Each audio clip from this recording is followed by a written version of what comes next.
রাজ্যবাসীকে, পাশাপাশি শুভেচ্ছা দিলীপ ঘোষকেও।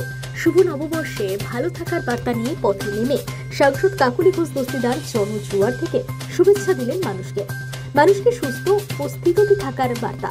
শুভ নববর্ষে মুখ্যমন্ত্রী মমতা বন্দ্যোপাধ্যায়ের শুভেচ্ছা বার্তা নিয়ে শুক্রবার পথে নেমেছিলেন বারাসাতের সাংসদ কাকুলি ঘোষ দস্তিদার। লম্বা কার্যত আদি অন্তহীন বিশাল পদযাত্রা শুরু হয়েছিল কলোনি মোড়ে, শেষ হয়েছিল ডাক বাংলা মোড় ও রথতলার মাঝামাঝি। প্রবীণ জননেত্রী হেঁটেছেন মানুষকে সঙ্গে নিয়ে, যাদের হাতে ছিল নতুন বছরের নতুন আশ্বাস ভরা রং বেরঙের ব্যানার। আর মিছিল শেষে কাকুলি ঘোষ দস্তিদার ভালো থাকার জন্য তার আর মুখ্যমন্ত্রীর শুভেচ্ছা বার্তা ছড়িয়ে দিলেন। সাংবাদিকদের প্রশ্নের উত্তরে দিলীপ ঘোষের বিবাহ সম্পর্কিত প্রতিক্রিয়া জানাতে ভুললেন না তিনি। উল্লেখ্য, শুক্রবার সন্ধ্যায় বিজেপি নেতা দিলীপ ঘোষের বিয়ে।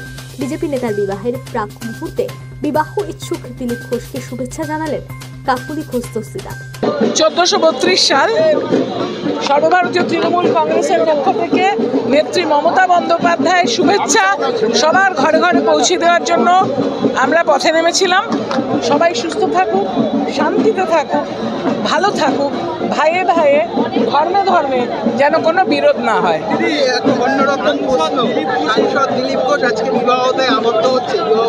আপনাদের কাছে শুনলাম ওনার বিয়ে করার ইচ্ছে হচ্ছে, বিয়ে করছেন, ওনাকে শুভেচ্ছা।